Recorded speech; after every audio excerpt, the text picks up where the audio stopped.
All right. Welcome back to the hood. This is Chill in the Green Box with Specks, Thompson, and the View. And like always, my co-host, he's going through something tonight. He told me he got to go to bed early because he got an exam tomorrow. Like, what kind of crazy stuff? Like, it's only about 8 o'clock, and he's talking about he got to go to bed early. But anyway, thanks Dan for being on. Absolutely. Thanks so much for having me tonight, Specs. Appreciate it. All right. And for people who don't know who you are, give them a little brief introduction who you are. Sure. My name is Dan Price. I am an indie comics creator from Austin, Texas. I've worked on titles such as Latex Avenger, Masters of the Obvious, Halloween Man, and my current project, and that's Drew Edwards' Halloween Man. I've just done work on it. And then my current project, Bigfoot Knows Karate, which I am the creator co-writer and artist on the main story arc. And then right now we have a one shot Bigfoot Knows Karate Inagon that is out on Kickstarter currently.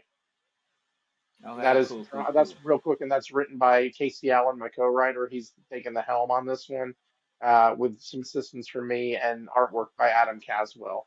Absolutely outstanding stuff. But yeah, no, I'm just an indie comics creator, man. I'm just having a good time, enjoying what we get to do, and yeah, just I'm happy to be here, man. That's All ridiculous. right. Since you said you're from Austin, Texas, I've been to Austin, Texas. I don't think I've been to the neighborhoods in Austin, Texas, but do y'all have the green electrical boxes in front of your neighborhoods? Yeah, we do. I have one in front of my yard. All right. Well, did you hang out on those back in the day or currently? No, not currently. The neighbor kid does. He's I always see him sitting on there. Okay. I didn't have that growing up where I lived, so that was a new thing for me here in Austin is the electrical box. Now, a new thing. I've been here like 20 years, but yeah, Okay. the electrical box in the front yard is pretty hilarious. But well, this show is what that kid's doing. He's just hanging out, chilling with his friends, breaking things down, talking about concepts and stuff like that. So this is what the show is: just us chilling on the green box.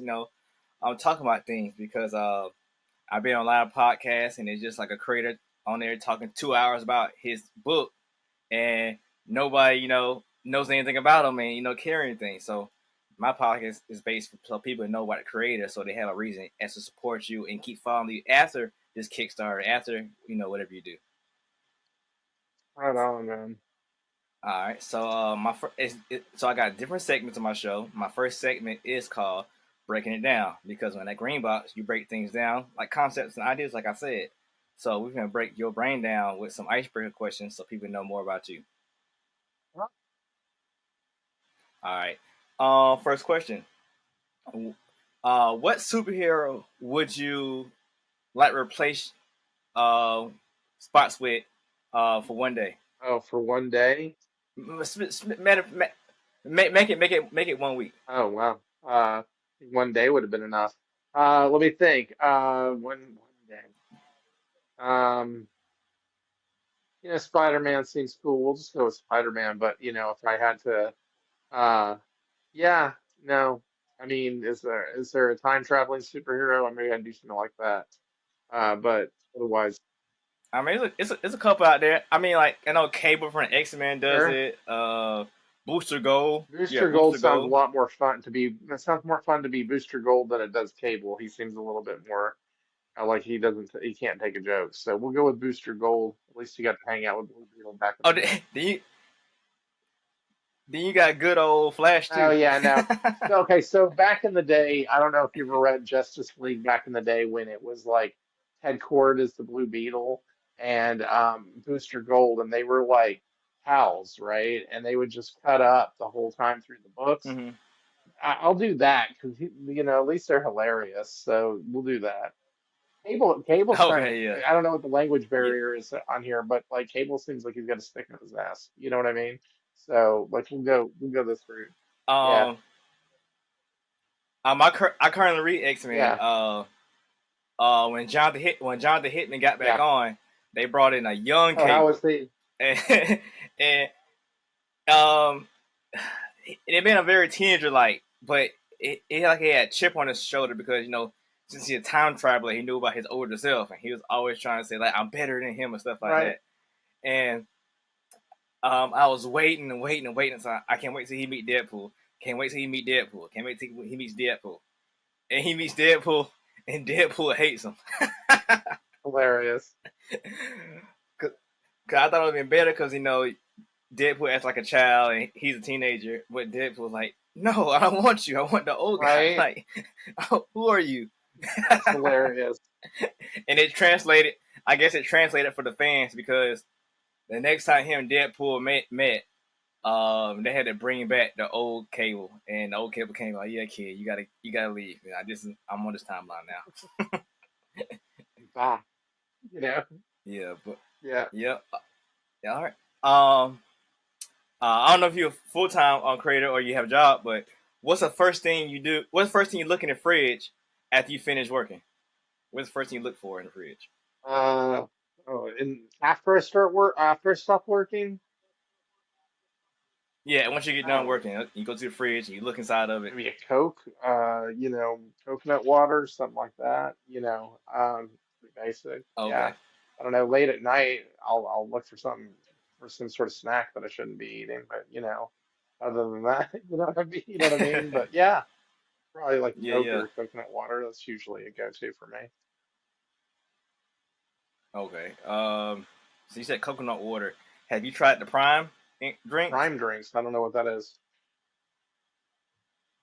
Well, probably because you out the age Right? range. Well, I was too, but they're like a Gatorade, but they use coconut water and they got different flavors and whatnot. And I seen it in my job, and we always crack something open and drink it and taste it what we're Yeah. selling. But apparently, one of the Logan kids, uh, Yeah. not Logan, what's that Logan name? Paul and the other one. Yeah, Logan Yeah. Paul. Yeah, them. One of them advertised Oh, that, and maybe Mr. Beast. Yeah, Mr. Beast does it, and I don't know if he's an MMA fighter or a wrestler, but some black guy. And last time WrestleMania, he dressed up as one of the oh, bottles that's and hilarious. wrestled at Oh, WrestleMania that that's bottle. hilarious.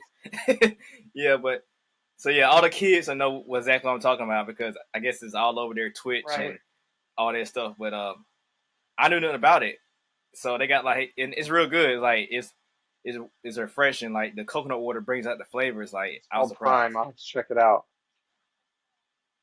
All right, Okay. cool. Um. Last question. Um. Uh. If you go on a trip and you pack a suitcase or whatever, and your luggage get lost, what would be two items that you would like cry over that you lost in Oh, my the luggage? laptop and my phone probably would be the two biggest thing. My laptop would be my head would explode. I mean, absolutely. And it's not even the machine. I can buy another computer. It's just the data, you know.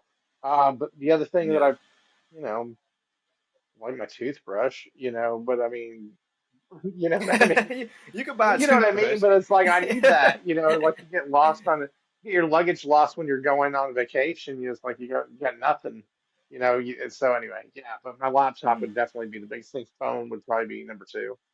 I can buy clothes, but yeah. getting all that, it's you know what I mean. Yeah. My first time in Miami, I didn't lose it on a flight. Uh, was in a Mhm. hotel room, and one of the people I'm staying with, he decides to smoke like while we are like out at Okay. the beach. So we get a phone. He get a phone call. He trying to tell us come back to the hotel. Come back to the hotel. We say, nah, man, we out here having fun. He keep trying to get us going to the hotel. Like, oh man, this man probably did something he ain't supposed to, or lost his key or Right, something. right. We come back. We come back. He's sitting in the lobby. He was like, man, I just tried to smoke before I came meet y'all, and they came here like 5 minutes later and just and bust into the room. And we was like, okay, so what happened? Yeah, they kicked us out the room and they took all our stuff out the Oh room too. shit. But the person who did it, or person had the keys to get our stuff out this random room they locked our stuff in, went home for the day. So we couldn't have access to none of our Yeah. stuff. So not only we had to get a new hotel from a complete different Right. hotel, we had to buy like all new stuff so we can survive for the next day. Did he smoke in the room and that's how they busted you? Ah, Yeah, 'cause I think we was at like a Marriott okay. or a Hyatt or something, Right. and I don't know. Uh, it was I don't know. Like I still don't know to this day. Like it came super quick.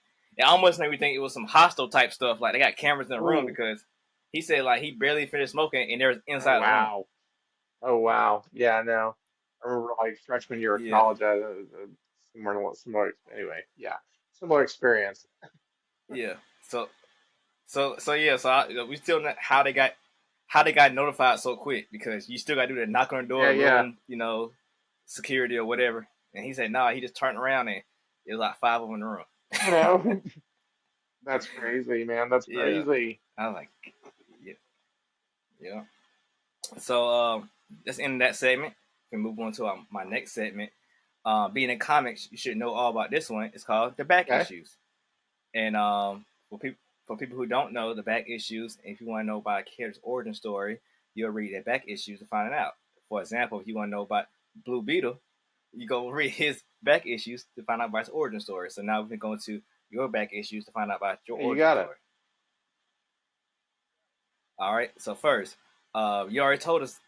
Well, I think you did, but where are you from and what do you call your hood? I am from Southeast Austin, man. So I live in I'm so Mm. south it's called way south is the area of Austin I live in. Yeah, it's called way Okay. south.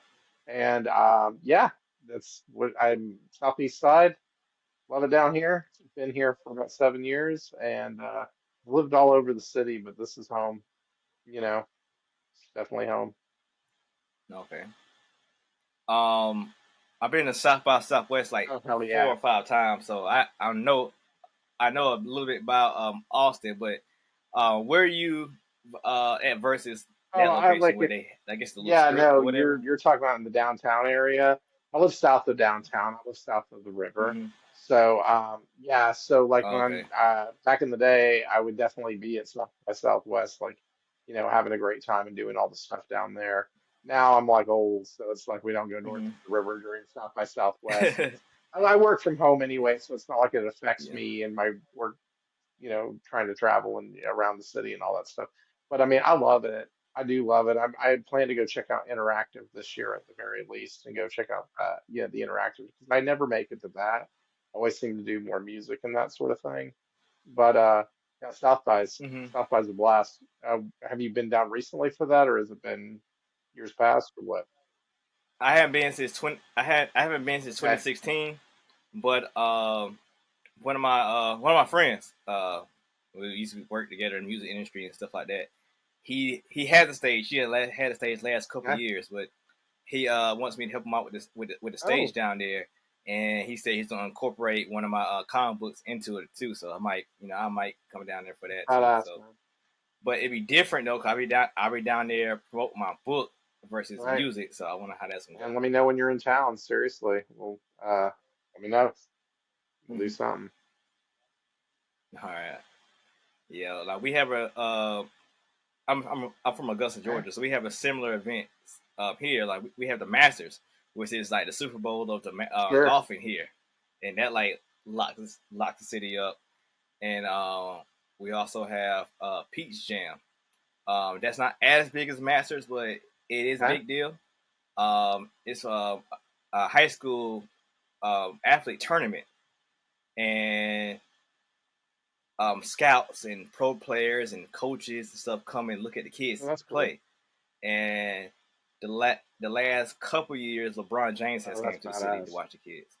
Yeah, no, this next Yeah. weekend, Austin City Limits Festival starts up. So the next couple of weekends, the city will be pretty freaking busy. But it's cool.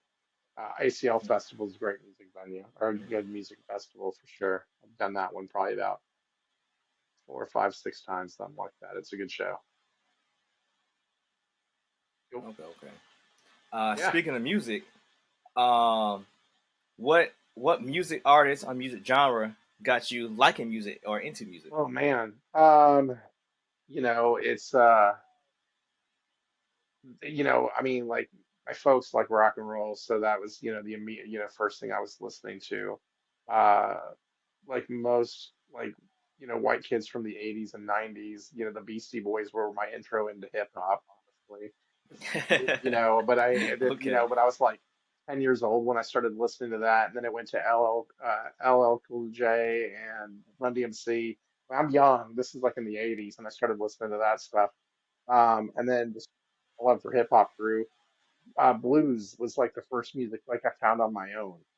'Cause like somebody introduced me to Hmm. rock, somebody introduced me to hip hop, but like for me, the first music I found on my own, just fooling around the radio and then starting to buy albums and stuff was the blues, which I love to this day. And My grandfather was a jazz musician, so we got exposed to jazz really early. And so I listened to, funk. I listen to a lot of different funk bands, current and past. Just whatever I can get my hands on, I'll pretty much sponge up any music I can get my hands on. So, but yeah, Bringing up being white in introduction to being Beastie Boys. So how did you feel sure. about Vanilla Ice? Did you listen to him? No, no, Yeah, no, yeah. never, no, no, no. Because like, okay, so like. Vanilla Ice was like the white MC Hammer. Yes. Okay. You know what I mean? Okay. And there's just a facsimile one to the other. And I wasn't into Hammer to begin with. That wasn't, at that time what music I was listening to. I've never been a pop person, and that was definitely pop music. Oh, You know okay, what I okay. mean? Yeah, yeah. Like, yeah, like I like, when I was around that time, I was probably doing a lot of punk rock at that point in my life, which is Okay. something I still listen to, Hmm. but so listening to stuff like that, MC Hammer, Vanilla Ice are not really, you know what I'm saying? It's just, Yeah. at that point in time, I was probably, in rap hip hop, I was probably listening to like stuff like Public Enemy. Okay. That was probably what I was into around that time period. Because, I got exposed to it a couple of different directions, but I mean, they just done that thing with Anthrax, which was cool. With the Bring the Noise when Public Enemy and Anthrax came together to do a version of Bring the Noise. It was Hmm. really cool, and I know that was something that kind of grabbed me and started listening to PE more. But they were on Def Jam, so I'd listened to them through. You found them through other artists and that sort of thing. So yeah, Okay, okay. yeah. What about comics? What comic book or comic related TV show got you into comics? Okay, this is a good question. The again, like I mean, I'm old. I'm like 47. Okay, so like I'll put that on there first because like there's like three movies that really got me when I was a kid, and then there's like the first comic a few years later. But when I was like 3, 5 years old, like the original Superman movie with Christopher Reeve and the movie Flash Gordon with Sam J. Jones, you've seen it, right? That crazy ass Yeah, version of Flash Gordon. anyway, Yeah. Flash Gordon is a great movie. Yeah, and there was a movie like nobody remembers called Aquaman. That those three movies were really grabbed me and brought me into that, to superheroes and all that stuff. But there was when I was 8, I rode my bike to the grocery store with a friend of mine, Carlos, and we picked up comic books. I got like X-Men 207, Marvel Saga #8. I remember reading those, and that Marvel Saga book was like a reprint of old 60s comics. And I remember like getting exposed to like Fantastic Mhm. Four and Iron Man and characters like that from that book, because it was just like clips of different comics and stuff. Come here, serious. There. Um, anyway, the so I was really into that, but that X-Men comic was so cool. It was I don't know if you remember the cover. It was Wolverine ripping through the cover. It was X-Men 207. It was like the first Yeah. time he did that Yeah. on a Yep. cover. It was killer. It was a total that cover was a total grabber. And then my love for comics just kind of spurned off from there. I mean, it was as a reader when I was young, and then wanting to draw them as I got older. Um, you know, when Image popped in 1992, it was like, holy shit, I can actually create my own characters and my own storylines and do my own thing. That seems so much cooler to me than working for a Marvel or a DC or something like that. And so that was really like my love. my love for like wanting to create comics came from, was around that time period. Yeah. I guess a lot of my guests around your age range, maybe even the older ones, but your age range, like that Image and Valiant and Hmm. I forgot the other one. That was like a real big deal. Oh You yeah, know, I mean, of course, we hear the remnants of it now and stuff like that. But of course, I was too young. Like I might have been 3 or 4 sure. when that happened. But it seemed like it's a real big time. Like it's a real big event that happened. I assume because y'all was already followed the creators in other books, and when they branched off and made that, it made it even bigger deal. Yeah, and there was this thing back in the day called Wizard Magazine. You've ever heard of that? Yeah, I have. Yeah, They had WizardCon back in the day too. yeah, they used to do Wizard World conventions. Yeah. Well, Wizard was Mm. like it was like the hype machine for comics at that point. You know what I mean? It was like it was the every issue you'd find out, they do have something kick ass on the cover, and they would do so many, do these articles and stuff about the new books and the hot books and things like that. And when Image came out, it just took over. It just took over the magazine. Everything was image this and image that. And so it was real. And everybody read Wizard. I mean, everybody read Wizard. So, there was some cool stuff going on at Marvel, but then it all just kind of jumped over. I mean, everybody, at least somebody was a fan of at least one of the 7 original creators. There was no way you couldn't be because they were, for the most part, a pretty, uh, diverse in style art group. You know what I mean? Like Liefeld Mm-hmm. Lee, they kind of, Silvestri, they all kind of fall into, the superhero action stuff. But, the rest of them definitely doing their own, definitely had their own styles, doing their own thing. It was cool. I mean, it was definitely a grabber because you, it made it feel like anything was possible. You didn't have to just, okay, I'm going to submit my work to the big two, and if it doesn't work out, then that's it. Oh, do what you want. You can do anything you want. And I love that. I mean, I truly love that Mm-hmm. because, I mean, that's what leads me to be able to do a comic book like Latex Avenger or Bigfoot Knows Karate. They're such off the wall concepts, but it would never happen in Marvel and DC world, but we can do it here all we want. And, all that's stopping us is absolutely nothing. It's pretty cool.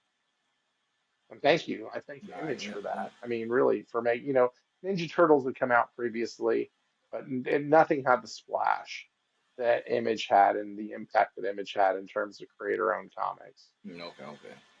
Uh, you think they tried to do the same thing recently? Uh, not Comicsgate, but it might be Comicsgate. But the Red Rooster guy. Oh no. Okay. Red Rooster? Yeah, I can't think of the guy's name. Yeah, no, Yeah. I don't keep up with the Comics Gate stuff. Yeah. I guess I guess there's a whole bunch of creators tried to branch off and do their own thing, and then something Yeah. happened, and I guess it became Comicsgate. So I don't know. But the creator was telling me about it. Oh, I see what you're saying now. Yeah, that's kind of like yeah, I don't really keep up with all that stuff. That's just kind of not my story to tell, you know what I mean? But yeah, there's a lot of those image creators, like the people who were in different studios and stuff, definitely going and doing something in that realm. Mhm. I've noticed that. Yeah. Not much I have noticed. Mhm. So, Yeah, I guess a better version of that would have been like the Substack stuff. I guess people was it Substack? Yeah, creators leaving uh I guess DC and doing their own Substack and doing their own, creator things for like a portion of money, then like come back. yeah. Somebody did it recently. I want to say Tom Taylor. I might be wrong. But yeah, they made their own little creator own book and I guess did good. And DC was like, well, we got some more money for you. Come in here. And brought it back. There they go again, Yeah. right? But good for them, though, man. Go where the money is. I applaud them for it. Yeah. If you can make it on your own, then do it. Yeah. That lures you more money in from, come back, do it. Whatever makes you happy, you know. So my last question this segment. Uh so when did you ever find out that you're a nerd? Um, Oh, I think that was pretty early on. I think they, well, I do, I mean, I think the biggest part was accepting it quickly, and not feeling awkward about it. Hmm. Because, I knew a lot of kids who felt like, they didn't fit in, because of that. And I liked reading comics, man, but I liked skateboarding too. So I'd go to the ramp and I'd be wearing a Spider-Man t-shirt. You know what I mean? It's Yeah. like, just own it. Own it. That's your only option. You know what I Hmm. mean? So, um, but like, it's funny now that all the stuff that I liked growing up is so mainstream today. But I think it only makes sense. I mean, it was, you know, I don't know. It cracks me up though when I think back about it. I remember one day a guy gave me a hard time when one of my friends gave me a hard time because I was wearing a Mickey Mouse t-shirt to school, and I've got like Doc Martens on, and ripped up jeans or whatever, and I'm wearing a Mickey Mouse shirt. He goes, "So not punk," and I'm like, "I'm not trying to be punk, man. It's Mickey Mouse, you dork. Look at this." But anyway, whatever. Just I remember another guy was wearing a Sid Vicious t-shirt, from the Sex Pistols. Yeah. And this guy goes, "Who's Sid Vicious?" I was like, "You need to learn to read, son. Yeah. You got to learn to read." Anyway, whatever. So, Yeah. yeah, It's funny. Pretty sure it's probably out your time frame. But when I was in high school, it was a thing. Like they just made like all the like cartoon characters, like your Bugs Bunny, your Mickey Mouse, your SpongeBob, just mhm. like super duper dope dealers. Like all these shirts, it'd be like Mickey Mouse with all these rings and like SpongeBob dresses the pimp and stuff like that. We had all that attire going on. So like then like let's say you was walking around in a Mickey Mouse shirt, then you got joked on by wearing it. Then like Yeah, yeah, the next little fad, you probably had Mickey Mouse dressed in, with Jordans on and stuff like that. Then like, oh man, yeah, cool shirt. yeah. No doubt, no Yeah. doubt. That's hilarious. Hmm. It's hilarious. I need that. I But need, I need Mickey Mouse with a bunch of rings and a grill. I need this. I need this. uh, my joke now about Mickey Mouse, I say them red shorts got a whole bunch of pockets for all that money because they own everything now, like Oh basically yeah, everything. Yeah, everything. from like Yeah, Natural Geographic, Star Wars, everything in Marvel, ESPN. ESPN. Oh Yeah, yeah, yeah. They got it all. They got it all. yeah. And I had this image on my Facebook. It's like it had like the Death Star and the Escop, building right there, and it had all the links of all the stuff that Disney owns, and it's like so many stuff. Like it's basically showing the how Disney keeps all the money inside their house. So it's like House of Mouse. Oh, absolutely. Oh, absolutely. Do they don't own ILM though, do they? They own a lot, They own a lot. Did they buy that when they got Lucasfilm? That's what I was wondering. well, I don't so they know, got but they got they got all the Lucasfilm production companies, the Lucas Arts. They got a lot of stuff they absorbed, then like got rid of, and just hired the people onto their own thing. man, it's Like wild. I don't know, was it Pixar or DreamWorks, whichever one. They got rid of those Pixar. animation ones and used their own Disney ones. Like if you ever watched the movie Wreck It Ralph, one of the, I don't know, it's one or Yeah. two. The little girl, she goes to the room with all the princesses, and what's the princess name? The one for Brave starts talking. She talking all kind of Russian and stuff, and the other princesses be like, "Oh, we don't understand her because she's from a different studio because that's one of the studios they absorb." Damn. Yeah, but it's stuff, funny stuff like that, and it's in that movie. All the stuff they can show in that movie because Disney owns all that stuff. Oh, absolutely. Yeah, they can Yeah, go. They can go wild as long as Disney lets them, right? right, right. Yeah.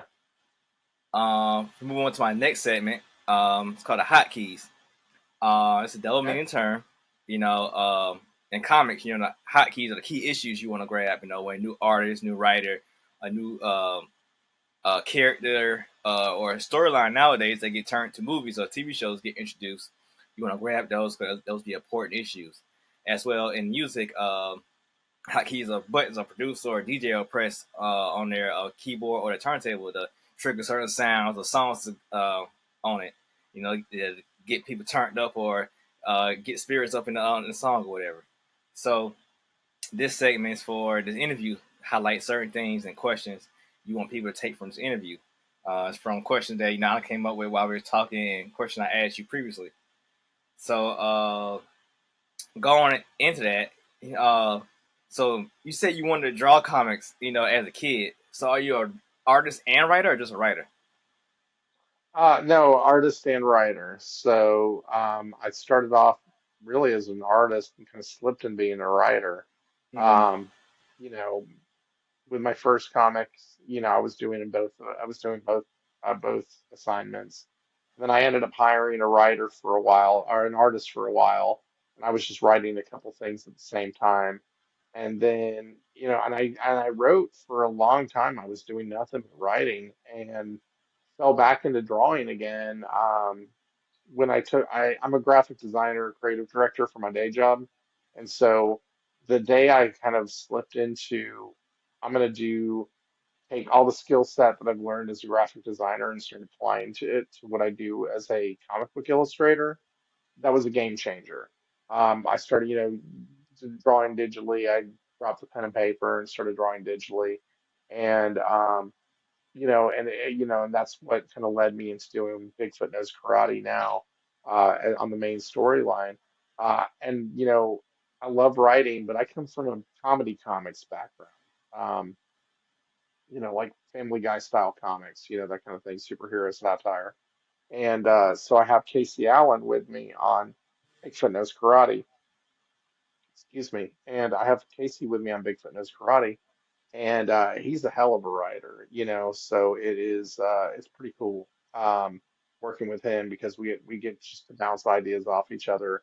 But it's a weird balance, co-writing with somebody and then doing the art chores. It's a lot, but hell of a lot of fun. All right. I think you might be the first guest that really talk really about a co-writer. I Yeah. think I think some of them had them, but they didn't really talk about them. But you talk really highly of yours. So what's the Okay. benefit or the needs or the wants of having a co-writer?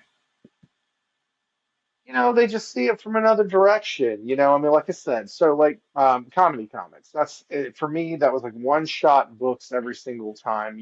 There was no continuity, there was no driving story arc. It was all very much like an episodic television, and that was it. You know what I mean? You just watch one and then the next one, and it was just like, everything would reset from issue to issue. With Casey, what I wanted was a more cinematic, bigger in scope story than anything that I'd ever tried before. And I had never done anything like that. Casey, I know, had more experience in that sort of thing. Initially, he was just going to be my editor. That was going to be the role he was going to take for the comic.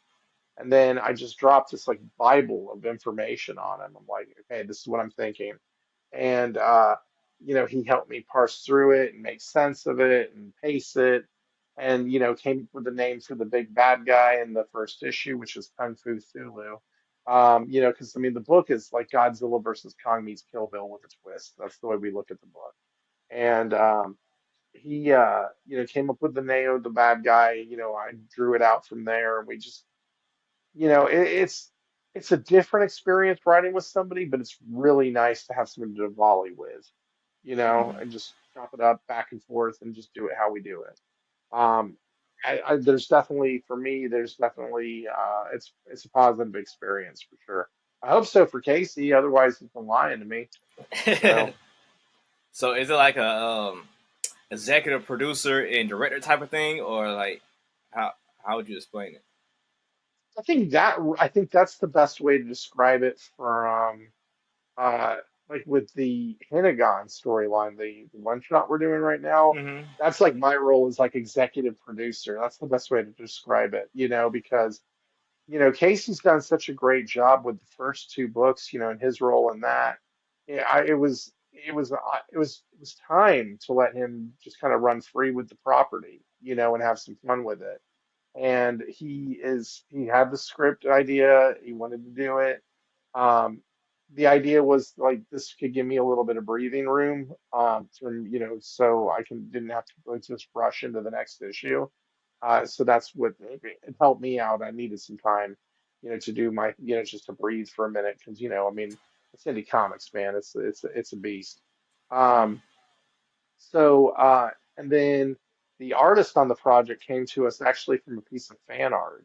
Uh, that was the original way we met him was through a piece of fan art that he did that we ended up putting on a cover Oh man. for our first issue's deluxe edition. And it's just absolutely incredible. His name's Adam Caswell, and he's doing the interiors on this new book that we're doing. Um, and then so we have issue two. He did the wraparound cover for our deluxe edition this issue. Oh And man. yeah, it's just beautiful stuff. Let's see. Can you see? Yeah, I can see it. Yeah. So gorgeous, gorgeous, gorgeous shit. I mean, I just absolutely love it. And so it was like a natural that Adam come on and do the interiors on this story. So we're doing it in black and white versus, color how we normally do our books. And Mm. it's just a good one-shot book, and people can come in and check it out if they like it, pick up the other issues. But Okay. yeah,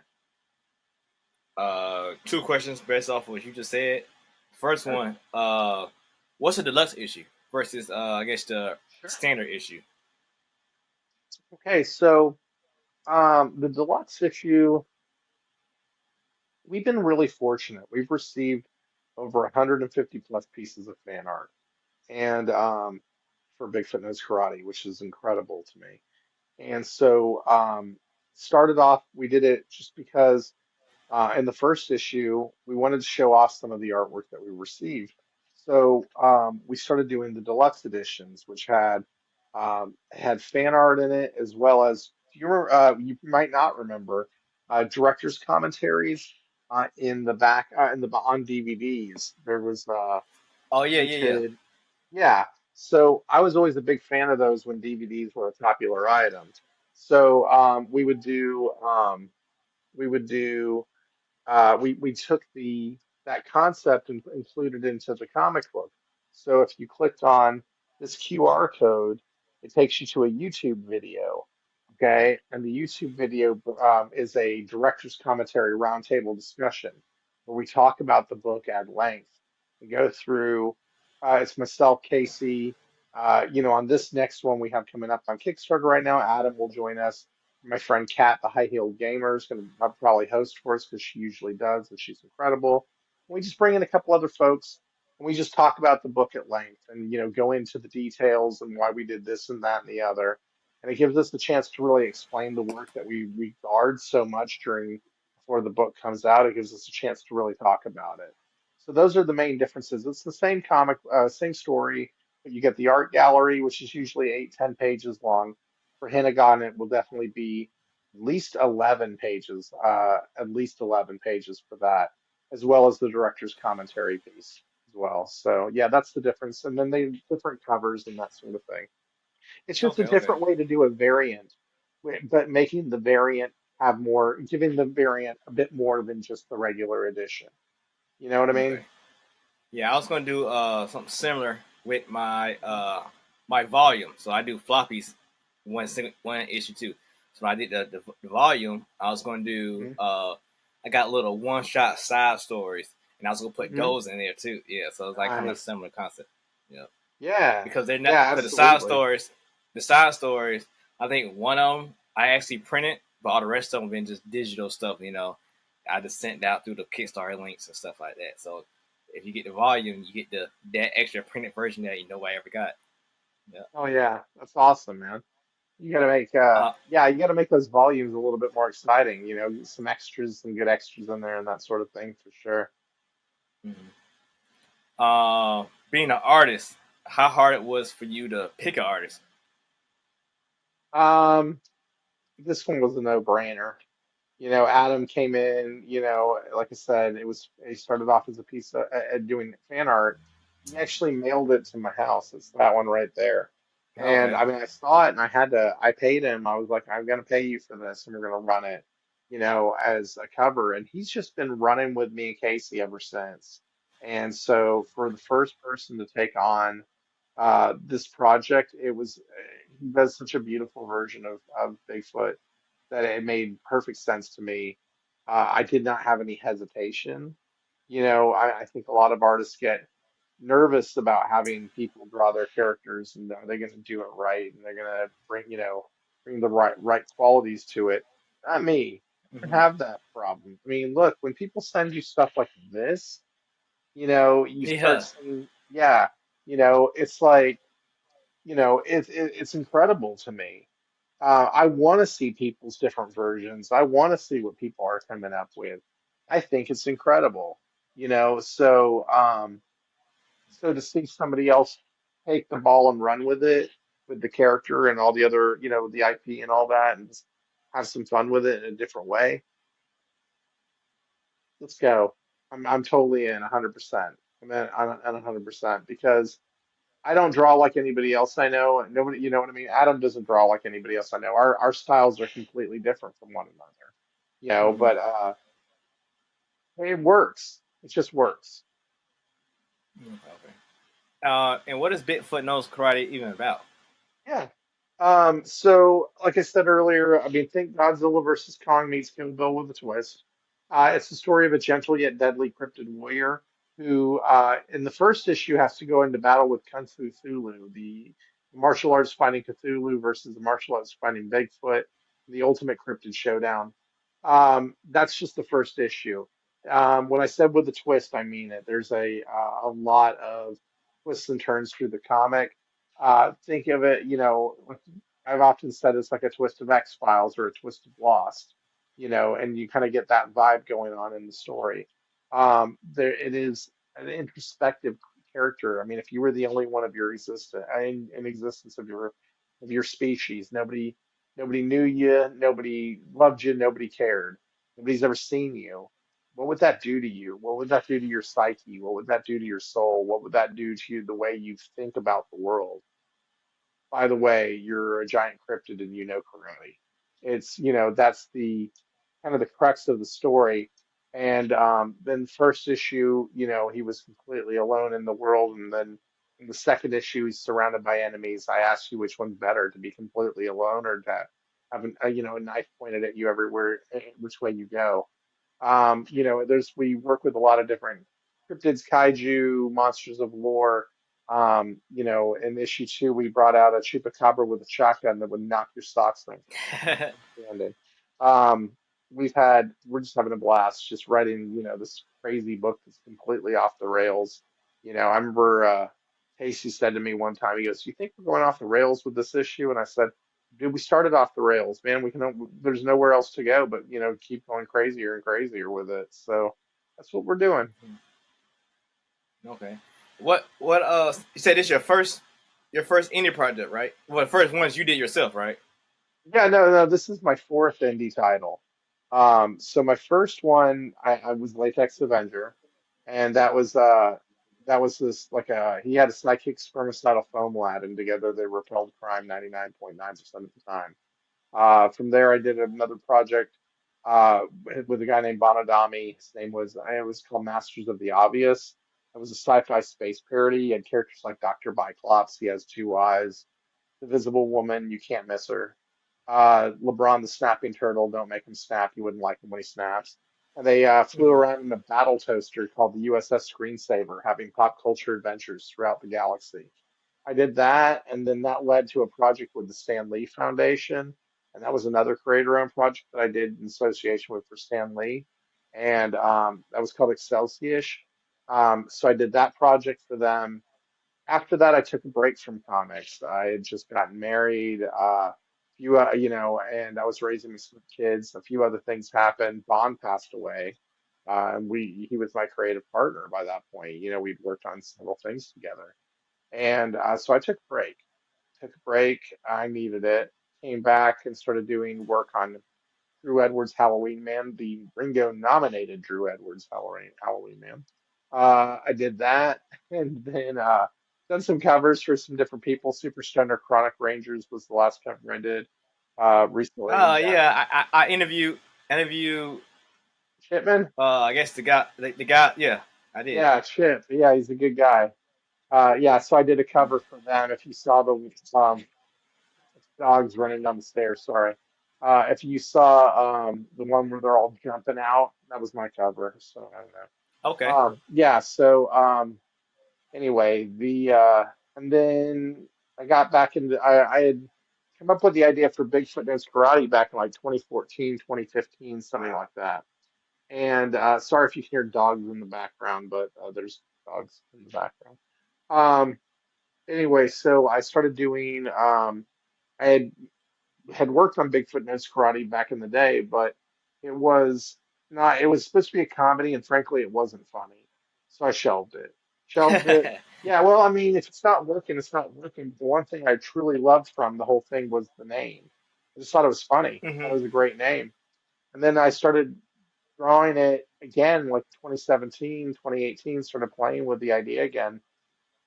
That's when you got this deep introspective character that, that has inner monologue and wields a sword and just the whole story just kind of changed all over the place.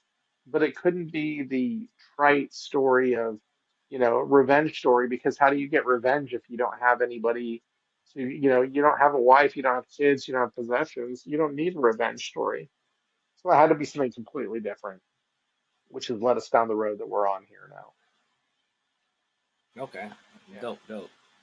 Um, so just being in the Kickstarter world doing interviews, I see that Bigfoot and Cthulhu are big names now in comics.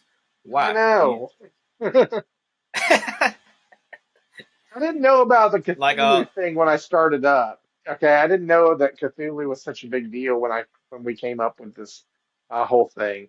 Bigfoot, that's just blown up on me. I had nothing to do with it. You know what I mean? But I've just noticed there's a lot more Bigfoot books than there were before. The Cthulhu thing, no, we walked into it and I was like, oh shit, there's a lot of fucking Cthulhu books out there. You know what I mean? So mhm. yeah, but yeah, there's a lot of them now. There's a lot of them. That's cool. You know Yeah, what? It doesn't bother me. I think it's cool because they are rich characters that you can do a lot with. I wonder if anybody's going to do something similar to what we're doing, but I have a feeling now. I think it's probably pretty good. You know? yeah. In school, I read Lovecraft, his stuff. Didn't really care for it. It really didn't hit, maybe one story did, but like Cthulhu and all the rest of stuff, like I didn't really care. Yeah. Then a TV show came out a couple years back called Lovecraft Country. Yeah. How was It was that? popular. I haven't finished it. I think I only watched 3 episodes, and Okay. something happened. We haven't went back to it, but it was pretty good. It's I guess it's trippy. It's just weird because his stuff, what's going on, but it seemed like right after the show, there's all the Cthulhu stuff. Yeah. I was like, why do people care about this Cthulhu thing so much? But Oh, I know. I guess it's just. And then the funny part about it, the more you learn about him, the deadly he is. So everybody's putting it out there. So hopefully we don't create something. He comes out. Oh yeah, no. I mean, our Cthulhu is based on Max Cady from Cape Fear and Macho Man Randy Savage.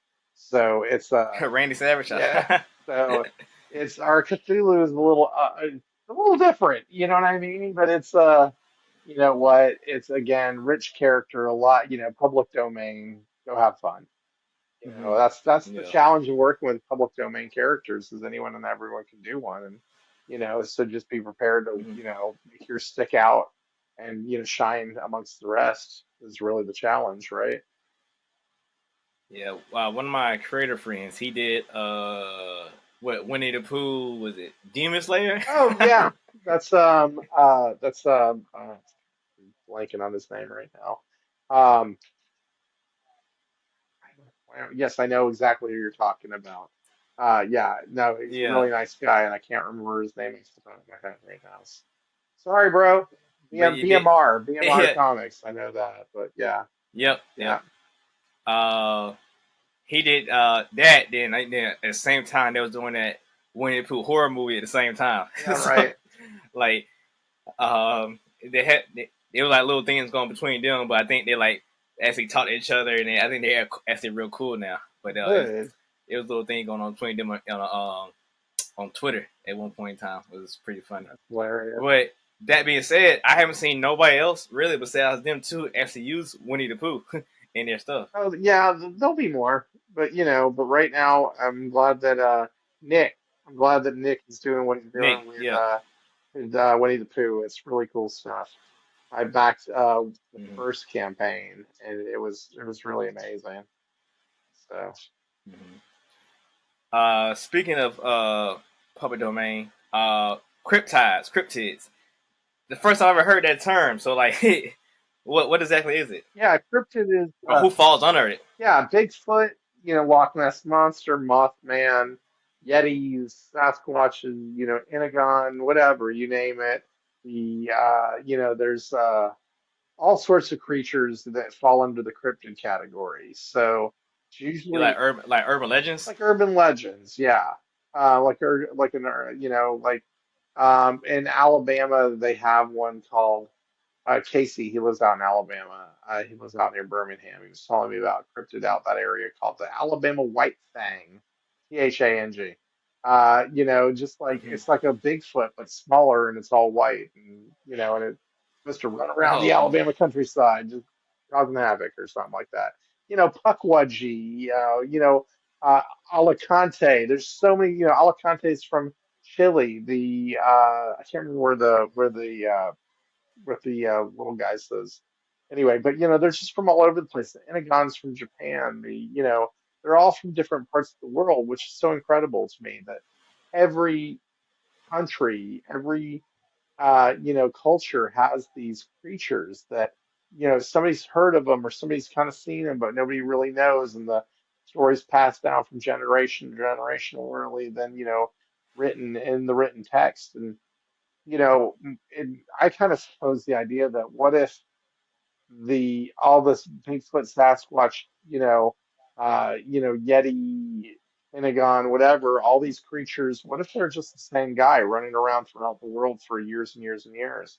That's the way I look at it. yeah. That's why they tried to say about Bigfoot and the Yeti Yeah, was the same thing. You it know? could be. It could very well be. I don't know. I mean I don't really believe in Bigfoots, Yetis, and that sort of thing as a general rule, but why not? I mean, that's the thing. Mm-hmm. One thing that we incorporate in Bigfoot Nosferatu, there's an element of astral projection in the story. If nobody can see Bigfoot, then where does Bigfoot go when he's not visible? What if he's not just the greatest hide and seek champion of all time? What if he is really, moving from planes of existence, between, when he's not here on Earth? So we play with a lot of different facets to the character because there's such possibilities. I mean, really, you can do so much with a character like Bigfoot. That's just my opinion. I mean, then again, we stuck him in a gi and gave him swords, so, what do I know? Yeah, off topic, but it's kind of what you were talking about what does Bigfoot do when nobody's watching him or see him, right? Yeah. It was a meme I've seen, about Toy Story, Okay. like how the toys they go to sleep Yeah. or pretend they be like dead, and they say it's not funny. I'm bad for laughing, but they said if one, if one of the toys died, Andy would never know that the toy's dead. He just be playing with the dead Yeah, toy. no doubt. He's just got. That'd be funny if it. Well, I don't know if it'd be funny, but it'd be funny if they rotted a little bit. Maybe he's just running around with this little toy, just Yeah. ridiculous. Smells bad. Drawing flies. Yeah, and all the toys would be like in shock, like, oh my god, oh my Oh my God, he's playing with a dead toy. Anyway. god. But yeah. Also, how do you feel about the state of comics right now? Um, there's a lot. I think there's a lot of people who are negative about the state of comics right now, whether it's the declining market in terms of declining market share and things like that, people having some political ridiculousness, going on in their comic book needs. I don't know. It's not my thing. For me, I don't pay attention to what's going on with everyone else. I think the best thing to Mm-hmm. do is focus in on what you're doing. I've met an amazing, amazing community on Instagram. I can't believe, you know what I mean? The people who are excited Mm-hmm. about making comics and coming together and just being freaking kind. You know what I mean? Just being kind. I mean, I don't know if you're on Twitter, but it's not always the nicest place in the world. You know, and I was, Mm-hmm. during the pandemic, during lockdown, you saw a lot of people start making comics, and there was for me, it was like coming back to making comics was like starting all over again because now we're using Kickstarter and social media in ways that wasn't even a thing. Um, feel a lot of love in the indie community. You know what I mean? Like just people who are happy to be there and excited and just excited, pumped up to make something new. I think that indie comics are a great way to springboard into another medium too. If you look at what's going on in Hollywood right now, they're grabbing hold of, well, I'm sure you're aware Marvel makes movies, DC makes movies, right? Yeah. But what you're starting to see too is they're pulling from other indie properties. And wouldn't it be cool for me at least? I think it would be cool to see a Bigfoot Knows Karate animated show and be the dream. That is the dream, honestly. Um, but I just think that you can do anything you want to do with comics, and I think that people get caught up in you know, well, that's not the superhero I grew up on. You know what? No, it's not the superhero you grew up on. Comics change, comics evolve for the generation that's currently reading comics. The story, I'm an old guy in comparison to who comics are written for now. And you know what? That's cool. That's all right. I can accept that not everything's going to be exactly the way it was supposed to be. Oh, they're ruining my childhood. Shut up. You know what I mean? Like let people enjoy this. Let people enjoy this because that's what it's there for, is to be enjoyed. Fun. Bring in new readers. I want new readers to come into comics, young, old, whatever. It doesn't matter, get them excited. That's the biggest thing. And I think that people spend more time complaining about it than doing something to help make it grow. I'll use an example. There's a comic store that used to be here in Austin that moved to Florida not long ago, and it's called Bat City Comics.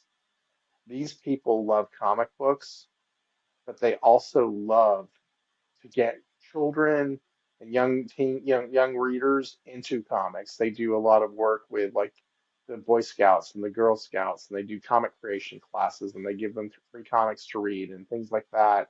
And and they use it for educational purposes. One of the owners of the uh, of the comic book store just did a TED talk about education through comic books, and it's incredible to me. That's what it should be. That's what we should be doing, is using the medium, helping kids. Helping kids with literacy. That was the thing that we did with Stan Lee Foundation. It was all about children's literacy programs. That's what we were writing towards.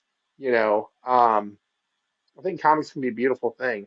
Whether whatever people are getting ticked off about, they need to lighten up. You know what I mean? Yeah. Yeah. Sorry, that was a Yeah. long answer to your Speak. question, Speak. man. But No, it's good. It's good. Speaking of people saying, "Oh, that's not the Superman I grew up yeah, with" and stuff like that.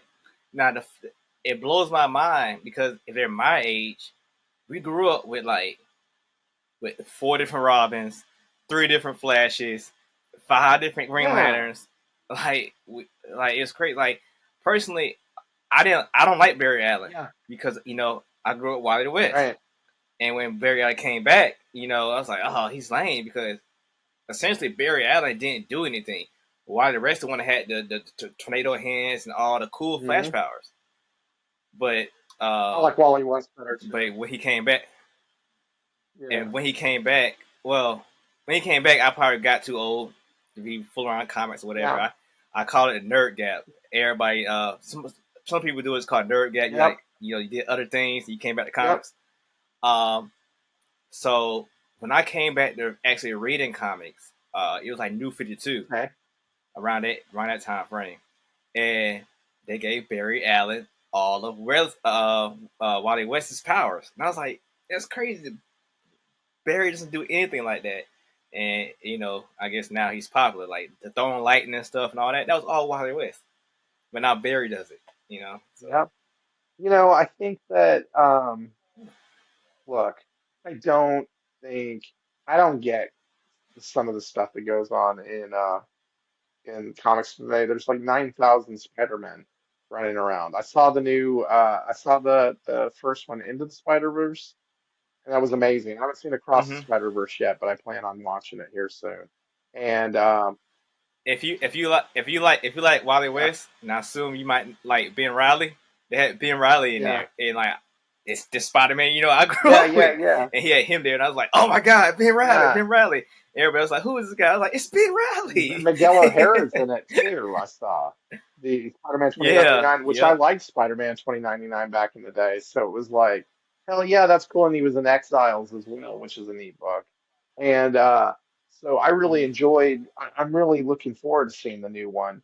And to sit down and read Spider-Man comics where there's like, the Spider-Verse and there's all these different characters running around and Gwen's back and she's not dead anymore and you know it gets to be convoluted after a while. It just gets because when you read it for so many years, you've seen all the retcons, and you start comparing one version to the next, doing all this crap.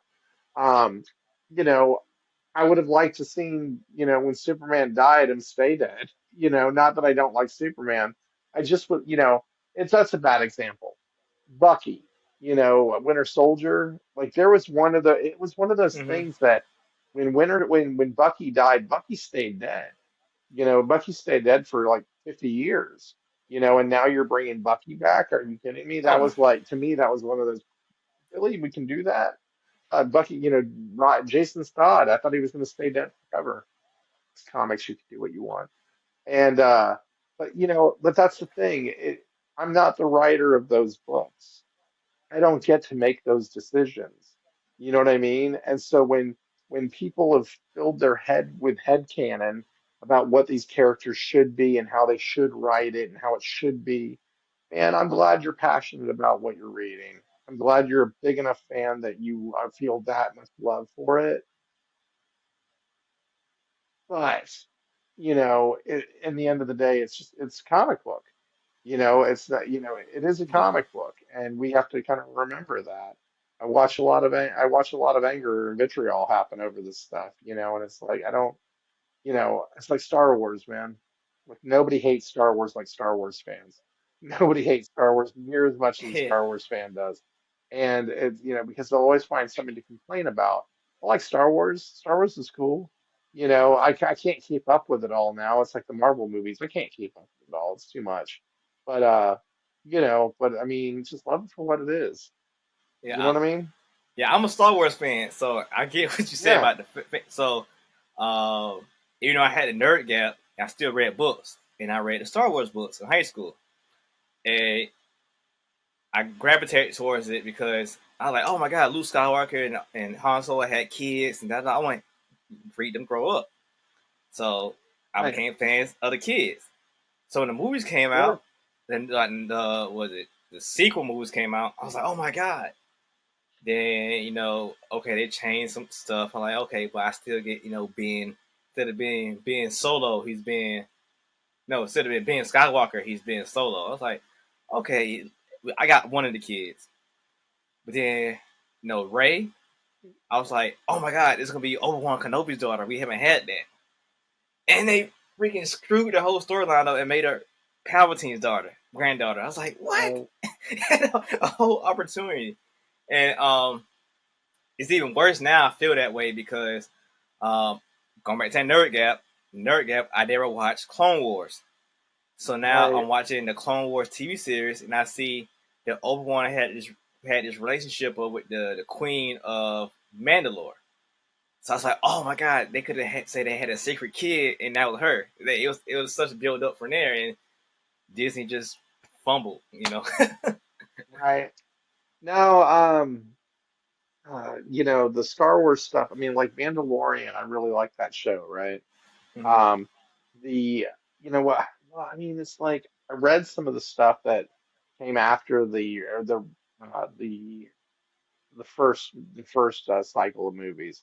Read some of the Timothy Zahn books and some of that stuff, Yeah, yeah. and that brought in Grand Admiral Thrawn and all that type of thing. And it was cool. I mean, I like Ray. I might be in the minority. I know a lot of people bash on Well, Ray, but I well, like Ray. I think she's a great it was, character. yeah, it was okay. It just the fact that who kid she was what pissed everybody off. Sure. No, I get that, but I liked Ray, I liked Finn, and I liked Poe. I thought those were three great characters in the prequel or the sequel series for sure. I thought I liked Finn a lot. I thought he was a great character. It's Yeah, funny. yeah. I think he's gonna come back. Are they bringing him back for another? They're going to do another trilogy, aren't they? Yeah. Uh. Yeah. But yeah, I think he said some things. I think he's gonna come back because they treated him and the character poorly. So like, I think he decided like he would come back and actually do something. So because Cool. uh, I guess you read the books, but I think his character is Cal Katarn. I think they're making his character like Cal Katarn. If you know who that character from Star Wars Okay. is. I haven't read those books since I was in high school, man. So I Well, don't it's from really know. well, it's from the game too. The the Okay. Jedi Outcast. The Dude, Jedi Outcast. Okay, I'm not a gamer. Okay, you got to understand. I don't play video games. yeah, But Jedi Knight 2, Jedi Outcast is one of the most yeah. So kick-ass games I've ever played in my life. It was yeah, so so unbelievably good. yeah, the main character Cal Katarn. I think he's playing that character. I think that's who Finn is. Okay, Yeah. okay. So Oh, that's that's what cool as hell, man. because the storyline wise, he being a stormtrooper who left being a stormtrooper and hanging out with the resistance. It reads Gotcha. like Cal Katarn. So It I hope it's him. does. Okay, okay. Yeah, yeah. Hmm. But last thing I want to talk about your process of making comics. Sure. You said you gave your co-writer a Bible for information. So like, how do you Yeah. even get to that point? And now you have a physical book. Oh my God. Okay, so how do we even get to that point? I mean, it's just a lot of drawings, a lot of writings, and just a big old wad of sweaty notes, you know what I mean? Of just putting it all together. I mean, um, how do we get to this point? I mean, Do you drop? Do what? you like do the character concept first, or you have the storyline first? Like, how do you even get to Oh, like, hey, yeah, this is no, I mean, a lot of it is yeah, concept sketches first. That would definitely be the first thing. I write, I start with the character rather than the world. I know people are like big on world building, like you hear that all the time. You got to world mm, build and world build. I know I'd rather start from the character, write the world as the character, as I need the world to be to make that character function, and then sprawl out from there. And introduce the next characters and all the different ways the characters that are going to come into the book. Um, it all starts with your lead character, I think, is first off. Um, concept sketches, like tons of those. That's happening while you're writing your notes and coming up with ideas and that sort of thing. Then, with Bigfoot Knows Karate, I basically wrote out what turned out to be a five-issue arc. I wrote the notes for what that was going to be. And then when Casey came into the mix, we sat down and we went through the notes together and started piecing it together and putting it into an order that made sense. And which led us to what we're at now, which is a five-issue synopsis where we have our short synopsis that, if we were going to submit to a publisher, we could do that. But we have the long form synopsis too, which is like 9 or 10 pages that breaks down the arcs, you know what I mean, and that gives us really kind of a lead on which way we need to go when we're doing the scripting process. So right now we're in the scripting process for issue 3. and I'm already working on the concept artwork for that. So really excited because there's going to be a beautiful scene where Bigfoot's going to be doing kata in the desert. I can't wait to draw that whole sequence. I'm really excited for that. There's a lot more to the book, but kata sequence is something I've been really excited to do for about a year, to be honest with you. So, um, yeah, and then I'll get the script. We'll get the script finalized, and I'll start drawing that, and then it just goes. The each page I do, it goes over to Casey to take a look at. Um, I draw with my fingertip. I don't use the stylus, Oh, and I draw on Adobe Illustrator rather than like you know, Procreate or whatever the other programs people are using. I use Adobe Illustrator. Um, I do all my drawing in Illustrator. I do most of my coloring in Illustrator. I take it from Illustrator to Photoshop to do color corrections, and then back to Illustrator for lettering. And then I do all the pagination in Adobe InDesign. So, so why the finger? yeah. Oh, okay. So, my hand shakes. Okay. Yeah, my hand shakes, just a little bit. And so with the stylus, it really was noticeable. You could really see. So eliminate, if I just go directly from my finger to the screen, it eliminates that problem completely. And it draws a lot smoother. I don't know, there's something tactile about it that just seems to work for me. And so when I do like live streams and stuff like that, it gets to be it gets to, at least it's the topic of conversation because everybody's always like, "Are you drawing with your finger, dude?" I'm like, "Yeah, I am." So, hey, you met anybody else that did it, or you think you the first of your kind, just like Bigfoot? Oh, I'm sure somebody else is out there doing the same thing. I haven't run across them quite yet, but when I do, I'll salute them. Give them the one finger salute, right? Yeah. So, So essentially, are you finger? yeah, So essentially, are you finger painting? that's how I think of it. Yes. That's Yeah, I fun. use my mouse too, but mostly it's my fingertip. Uh-huh. Oh yeah. Speaking of, you said you're a graphic designer. Now you took your skills from graphic Yeah. designer to be the artist on a program. So when you said that, I was thinking about it. So essentially, you became a better artist that way because now you can move the images using like the points and make it smaller, stretch them out, and all that stuff now, right? Hmm. Yep. Uh, Yep. Yeah, the editability of the file is incredible, especially in working in Illustrator because it's a mm-hmm. vector format. Hey, Paige. It's a vector format, so it's non-destructive. So you can really go back in and make changes that you want to make. It's not like you're using an eraser tool in Photoshop. You know what I mean? Where you lose everything when you're doing it.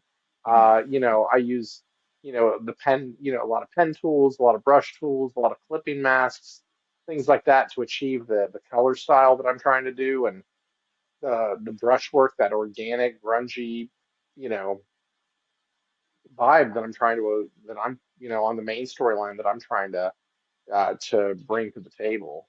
So the software that I use, I've been using it for a lot of years. I'm really comfortable with it, and I've just collected or created so many brushes over the years. It's incredible. So like I can really get down and do some pretty crazy stuff with it and get that kinetic style that I've been trying to attain with this comic.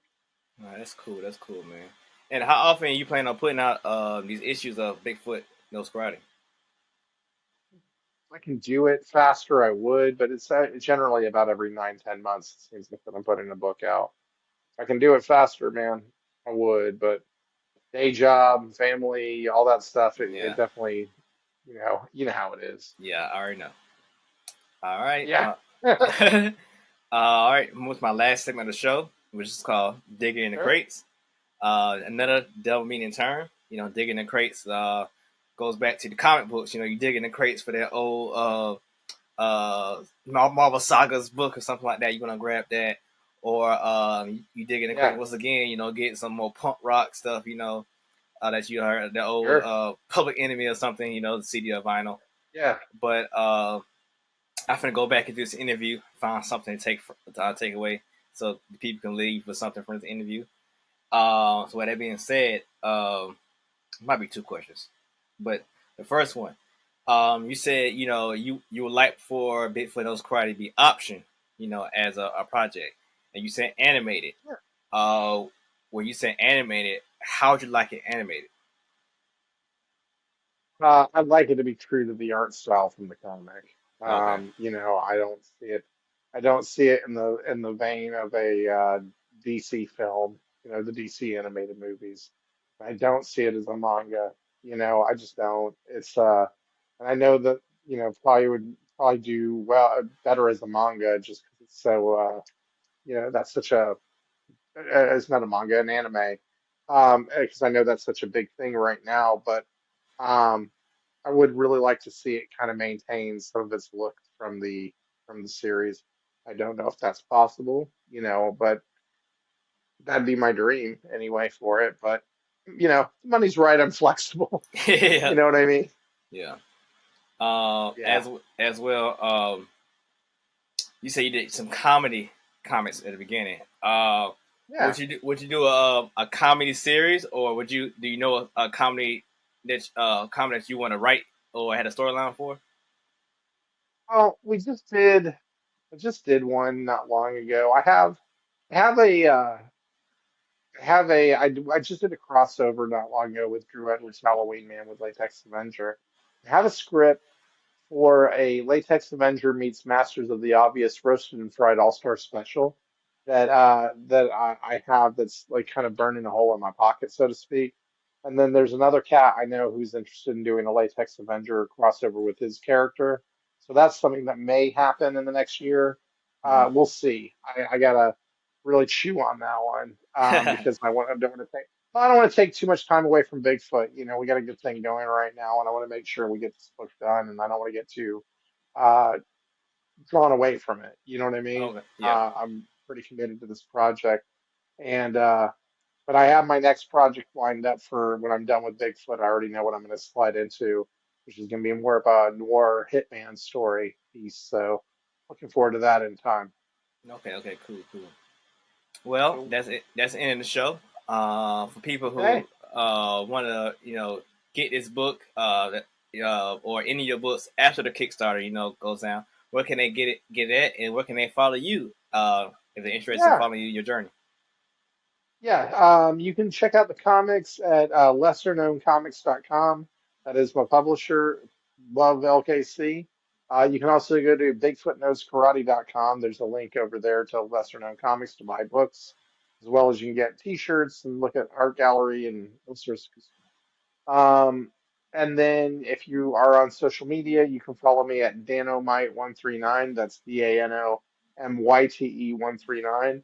I'm on Instagram, Twitter, Blue Sky, Threads, TikTok. I'm around. You can Okay. find me, but it's all the same handle. All right, man. That's cool, man. Thanks for being on. I enjoyed it. Thanks for having me, man.